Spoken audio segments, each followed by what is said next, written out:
Now we shall begin. You should answer the questions as you listen, because you will not hear the recording a second time. Listen carefully and answer questions 1 to 5. Kingsbury College, can I help you? Oh, hello. I'm ringing to find out about one of your courses. Yes. Is that a daytime or an evening course? Evening. Right.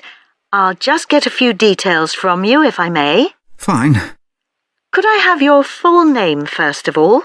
It's Peter Wright. That's W-R-I-G-H-T. OK. And I don't need to know your exact age, but can you tell me which of these age groups you belong to? 18 to 25, 26 to 35, 36 to 45, or over 45? 18 to 25. Fine. And do you have a job, or are you a full-time student? I'm an accountant. I just do courses in my spare time for interest. OK.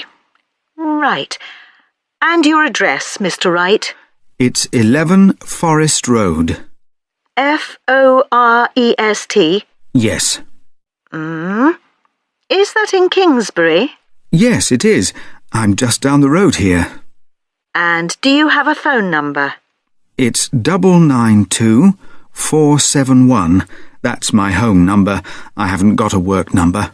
That's fine. We probably won't need it.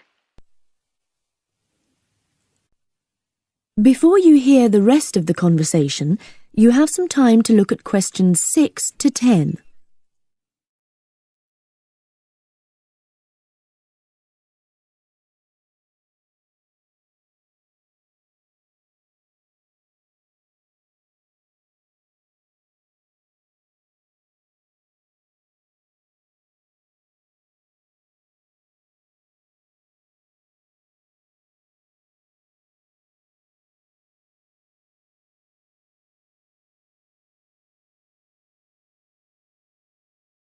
Now listen and answer questions 6 to 10.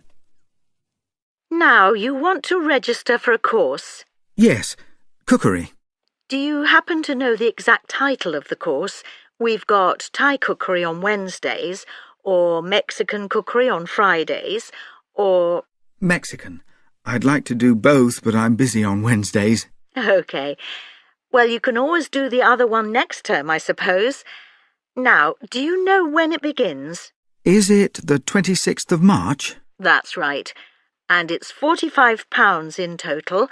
That's including the ingredients. How would you like to pay? Card? Cash? Can I send a cheque? You can, yes, as long as it arrives at least 1 week before the start of the course. OK. And I'll just give you a reference number, if you could make a note of it and write it on the back. Yes? It's CZ943. Yes, got that. Good. Well, there's just one last question. Do you have any special requirements that I should make a note of? Yes, there is one thing. I use a wheelchair. Right, so you need to have access for that. OK. Don't worry, your room is on the ground floor and I'll make sure there are no steps involved. We can always put a ramp in. Thanks. So, we look forward to seeing you on the 26th of March.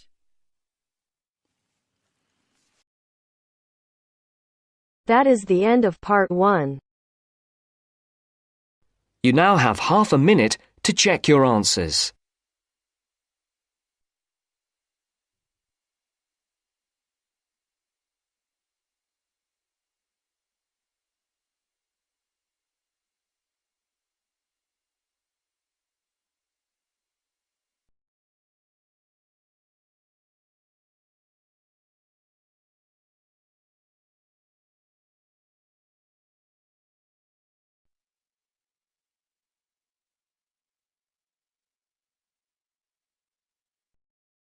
Now turns to part 2. Part 2. You will hear two flatmates, Tom and Richard, talking about their new flatmate who has just moved in the week before. First, you have some time to look at questions 11 to 16.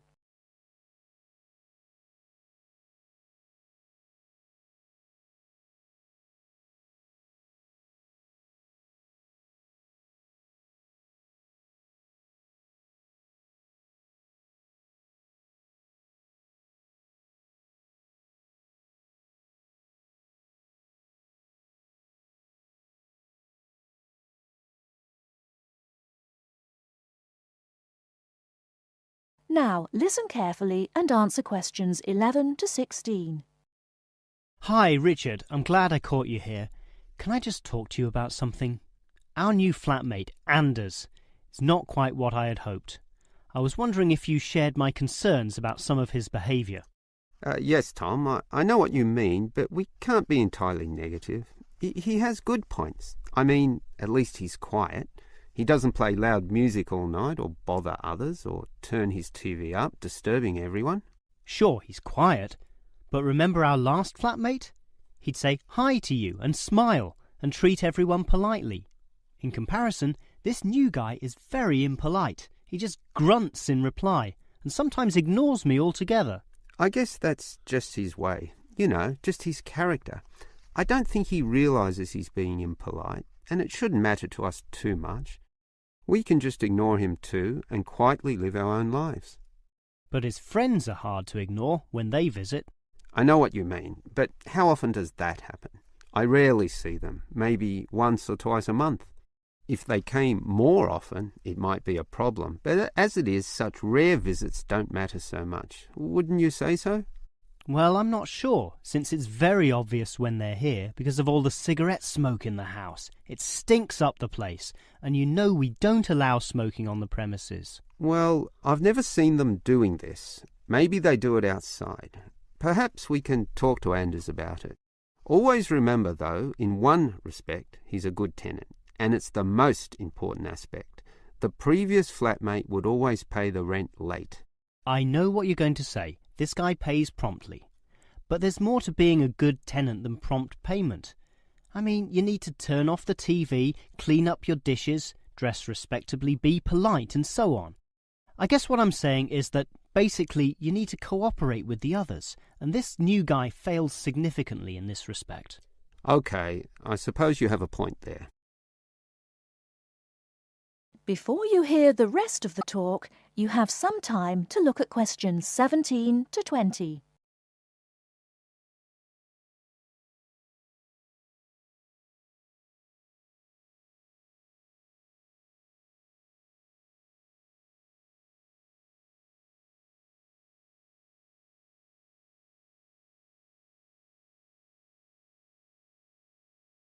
Now listen and answer questions 17 to 20.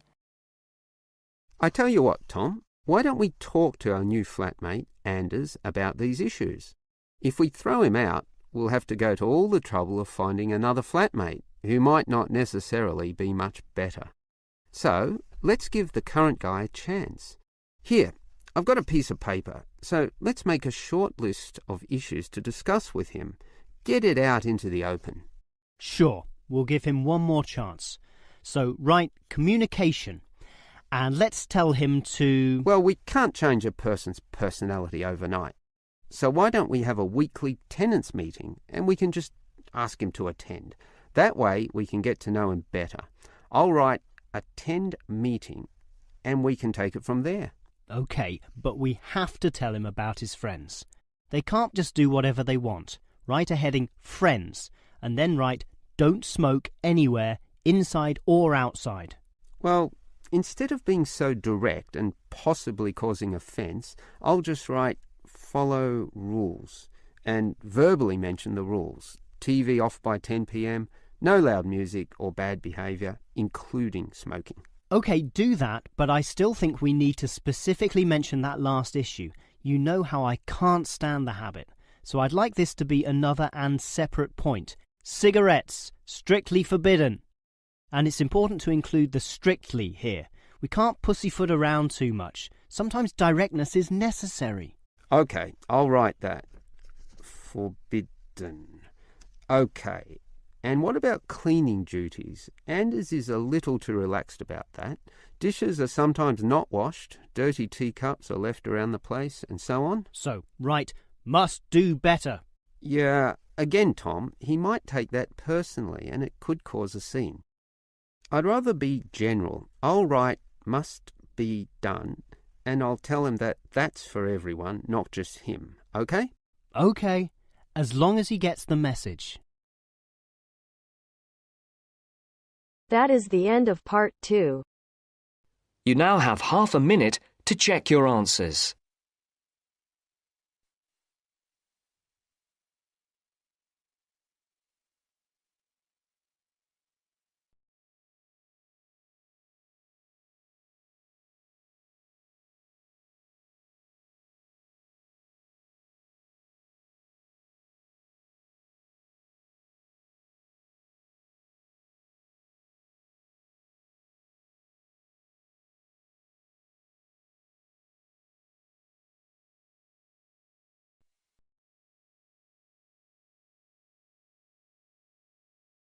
Now turns to part 3.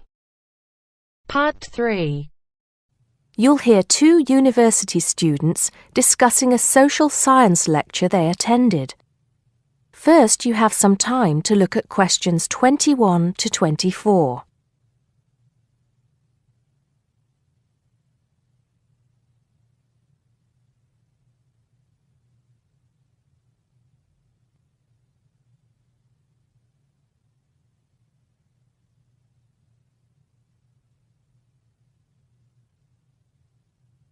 Now listen carefully and answer questions 21 to 24.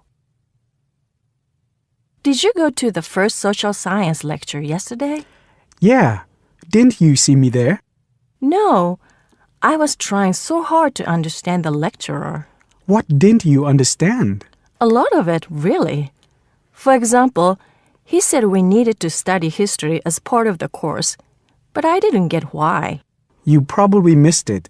He said early on that we need to learn from our past mistakes. Right. But he also said we need to put ourselves in the place of our ancestors. Why is that? I think the point is that it's not enough to know how they lived and what they did. We need to know what they thought. I see. And I've written transferable skills in my notes next, but I have no idea what that means. If you study social science, you learn skills that you can use in a job. Oh, right. Is that all? Okay, but why is that? The point he made was that in studying social science, you use a flexible and adaptable approach to learning. Before you hear the rest of the conversation, you have some time to look at questions 25 to 30.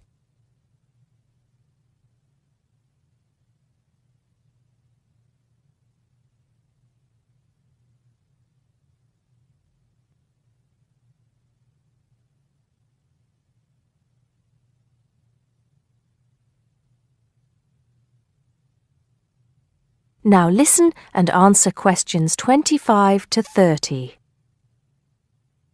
He also kept mentioning all the other subjects we will need to study as part of the course. I didn't write them all down, did you? Some of them. I think I can make sense of my notes. The first one was anthropology, which he said would cover prehistory and archaeology as well. Okay. Then there's economics. I wrote down that this was not meant to mean that we will spend all our time looking at economic theory, but more that we need to see how humans behave. That's good. I don't think I could handle economic theory. He said something about education too, didn't he? Yeah. He said we'll be looking at how cultural information is handed down from one generation to the next through teaching children. He said we'd be focusing on geography too, but I can't really remember which aspects. Can you? I noted it down, I think.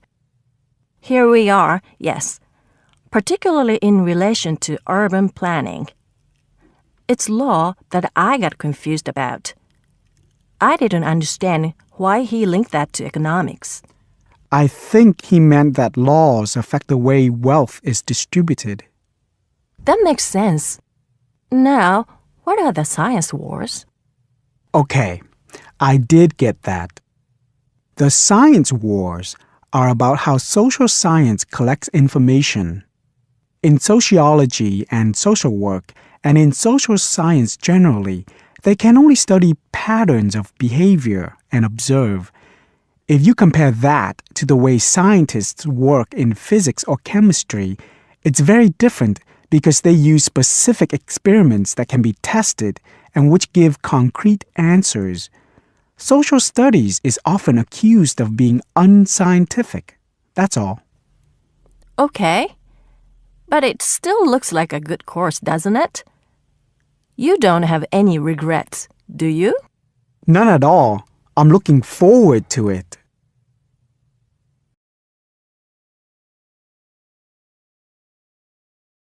That is the end of part 3. You now have half a minute to check your answers.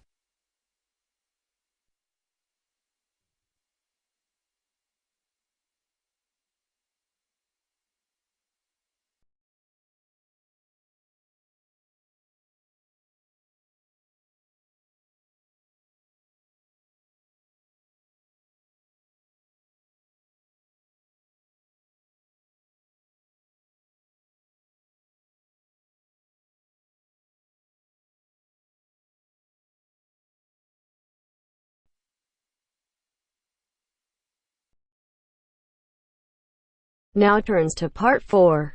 Part 4. First, you have some time to look at questions 31 to 40.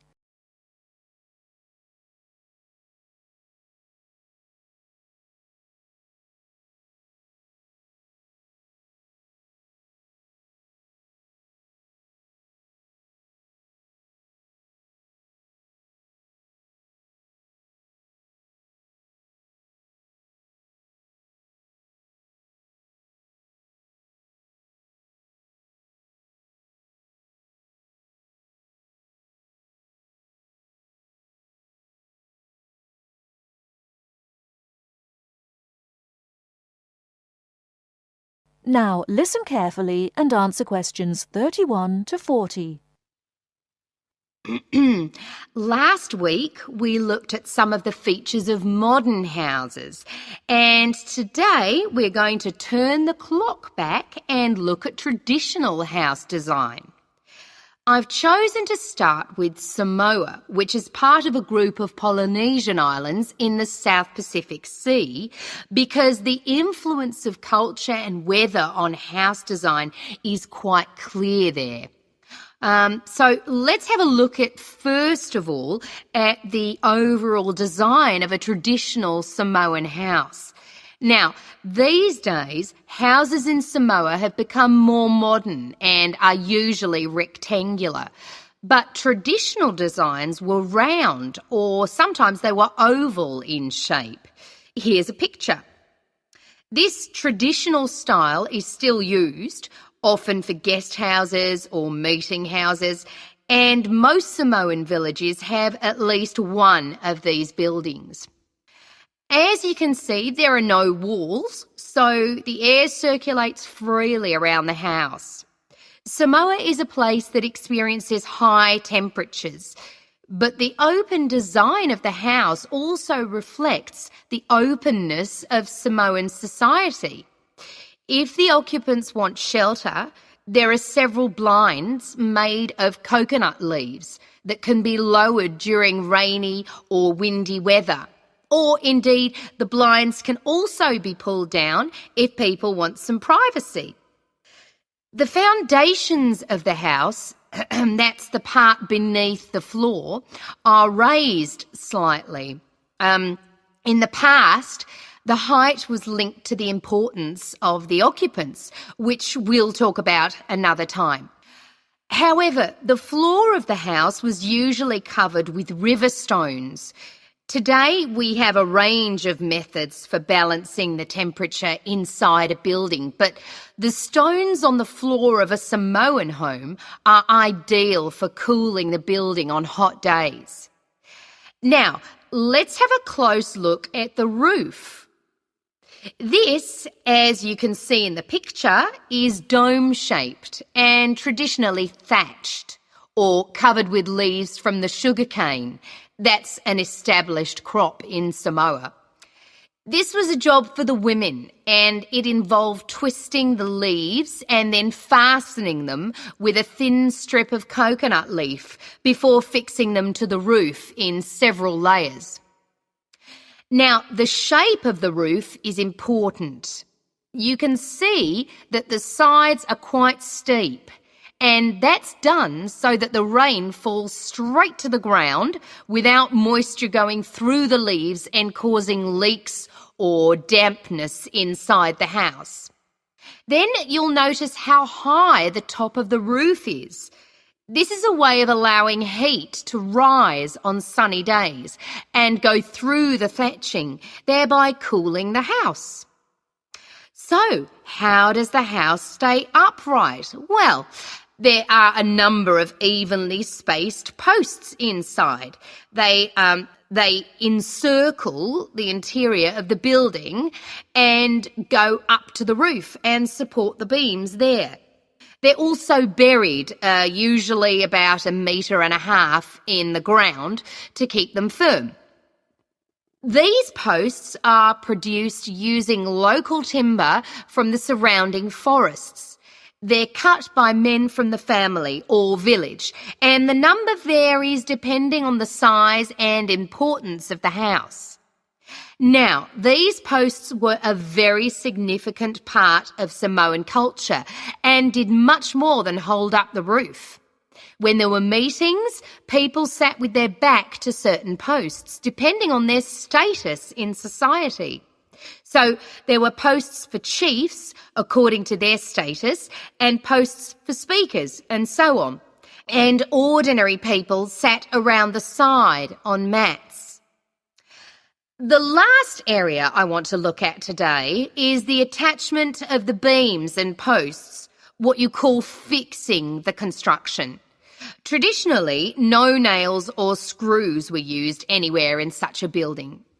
Instead, coconut fibres were braided into rope to fix the beams and posts together. The old people of the village usually made and plaited the rope.